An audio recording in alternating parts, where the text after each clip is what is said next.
আমরা তো অনেকেই মনে করি কি চিংড়ি মাছ খাইলে বোধ চিংড়ি মাছ খাইলে গরু গোস্ত খাইলে চুলকানি বাড়ে।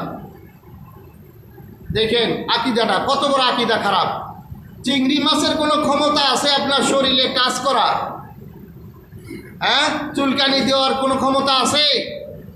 গরুর গোস্তর কোনো ক্ষমতা আছে আপনার শরীরে অ্যালার্জি বাড়াইয়া দেওয়ার?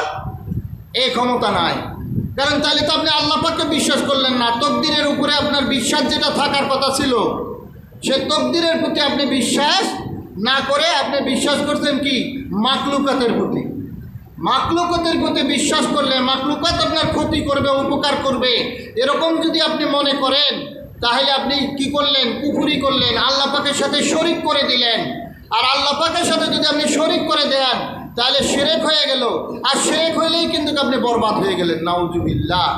যেমন মুশরিকরা মূর্তি পূজারীরা, তারা কি 36 ওদের হলো মুশরিকরা 36 কোটি দেবতা মানে। মুশরিকরা কি এরা এই যে লাত উজ্জা আবি জাবি যে দশাতি বানায়, দেখেন না মূর্তি বানায় না, এরা মূর্তি বানায় মূর্তির কাছে চায়। এক একটার কাছে সরস্বতী মূর্তি, একটার করে নাম আছে, গণেশ আছে, বলছেন কার্তিক আছে, মানে কত যে নাম দেখবেন এরা। এই নামগুলি দিয়ে তারা আবার করে কি, ওই যে আবার আরেক মূর্তি আছে না 10 হাত, কালী কয়, এই কালী মালির কাছে এরা প্রার্থনা করে, আল্লাহ পাকের কাছে না চেয়ে। মুশরিক এরা কি করে?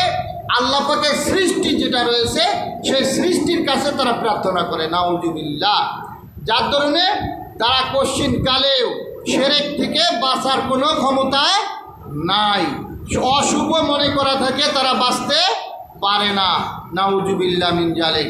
তাই সেই এরই ধারাবাহিকতা আমাদের সমাজের মধ্যে দেখা যায়। পৃথিবীর মধ্যে ছড়ায় ছিটায় রয়েছে ছোট ছোট শুকরা, ছোট ছোট গুনার কাজ, ছোট ছোট শিরক, যেটাকে যদি আপনি স্বীকার করেন তাহলে দেখা যাবে কি আপনার ঈমান নষ্ট করে দেবে, নাউজুবিল্লাহ মিন জালিক। সেজন্য আমাদেরকে এই